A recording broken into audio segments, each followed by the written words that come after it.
Today is World Book Day.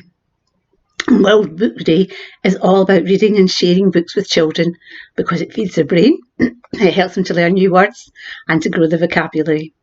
Reading can assist in their cognitive development, it develops empathy, you can gain greater understanding of the world around us, and we can experience emotions safely. But most of all, we read because it's fun. And today I would like to share a story with you for World Book Day. And the book that I will be sharing is The Smartest Giant in Town by Julia Donaldson, illustrations by Axel Scheffler, and it's published by Macmillan Publishing. And it's one of my favourite stories.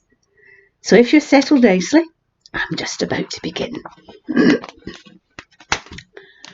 George was a giant, the scruffiest giant in town. He always wore the same pair of old brown sandals and the same old patched up gown. "Oh, I wish I wasn't the scruffiest giant in town," he said sadly. But one day, George noticed a new shop. It was full of smart clothes, so he bought a smart shirt, a smart pair of trousers, a smart belt, a smart stripy tie, and smart socks with diamonds up the sides, and a pair of smart shiny shoes. "Now, I'm the smartest giant in town," said George proudly. George left his old clothes behind in the shop. He was about to go home when he heard a sound. On the pavement stood a giraffe who was sniffing sadly. "What's the matter?" asked George. "Oh, it's my neck," said the giraffe. "It's so very long and so very cold. Oh, I wish I had a long warm scarf."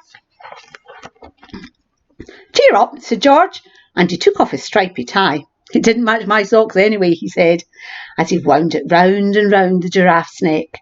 It made a wonderful scarf. "Thank you," said the giraffe. And George strode towards home. He sang to himself, "My tie's a scarf and a cold giraffe, but look me up and down, I'm the smartest giant in town." George came to a river.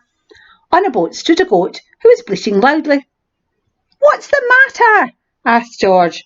"It's my sail," said the goat. "It blew away in a storm. Oh, I wish I had a strong new sail for my boat." "Cheer up," said George, and he took off his new white shirt. "It kept coming untucked anyway," he said, and he tied it to the mast of the boat's goat. It made a magnificent sail. "Thank you," said Goat. So George strode on, singing to himself, "My tie's a scarf and a cold giraffe, my shirt's in a boat, as a sail for a goat, but look me up and down, I'm the smartest giant in town." George came to a tiny ruined house. Beside the house stood a white mouse with lots of baby mice. They were all squeaking. "What's the matter?" asked George.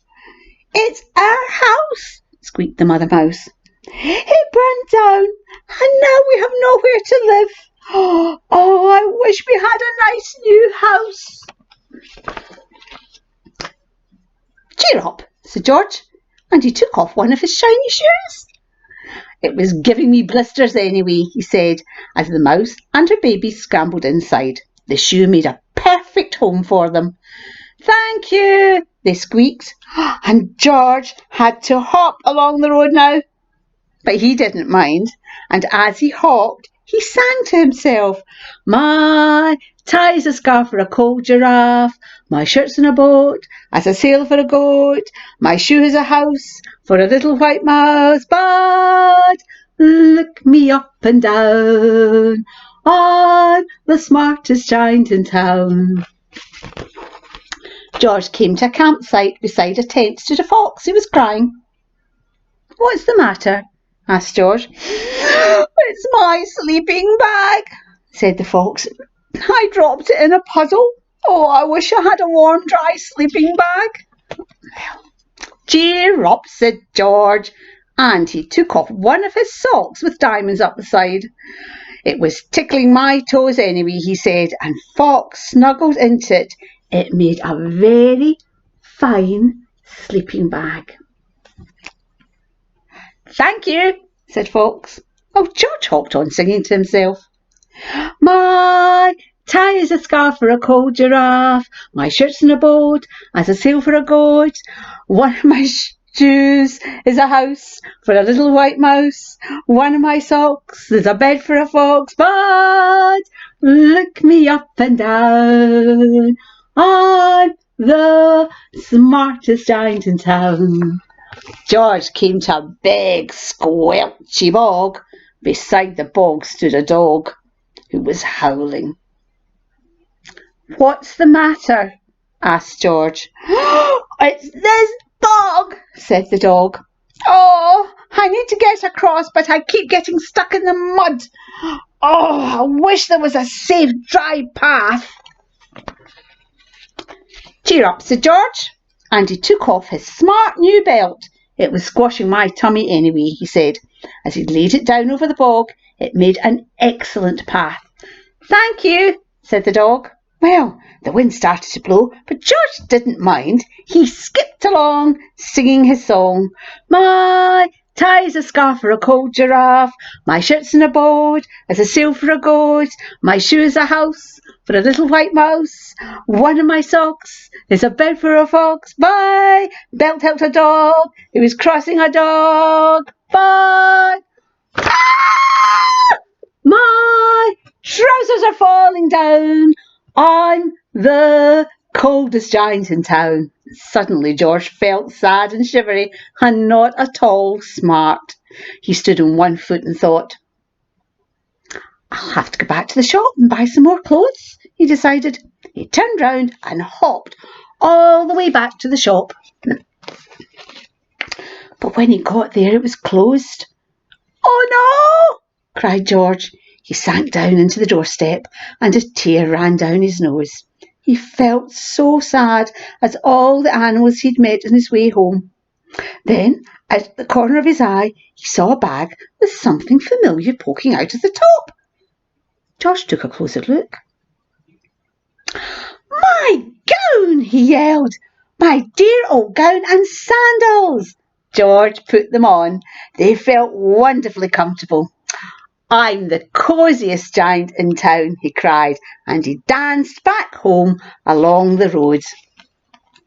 Outside his front door stood all the animals he'd helped. They were carrying an enormous present. Come on, George, they said. Open it. George untied the ribbon, and inside was a beautiful gold paper crown and a card. Look inside the card, said the animals. Come on, George. George put the crown on his head and opened the card. Inside it said, your tie's a scarf for a cold giraffe.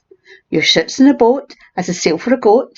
Your shoe's a house for a little white mouse. One of your socks is a bed for a fox.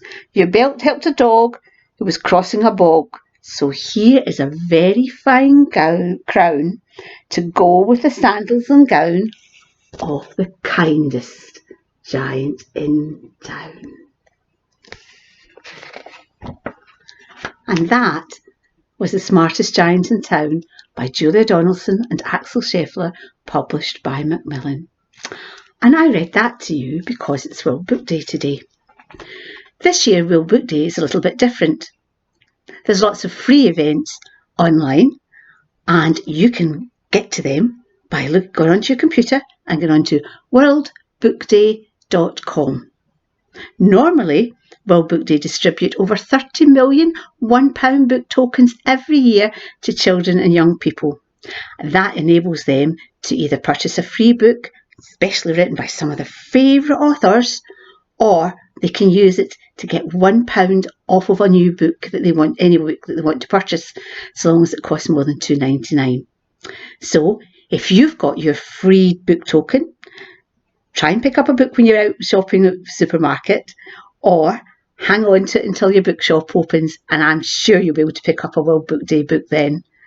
So thank you very much for listening. I hope you enjoy all the events that are online for World Book Day. Goodbye.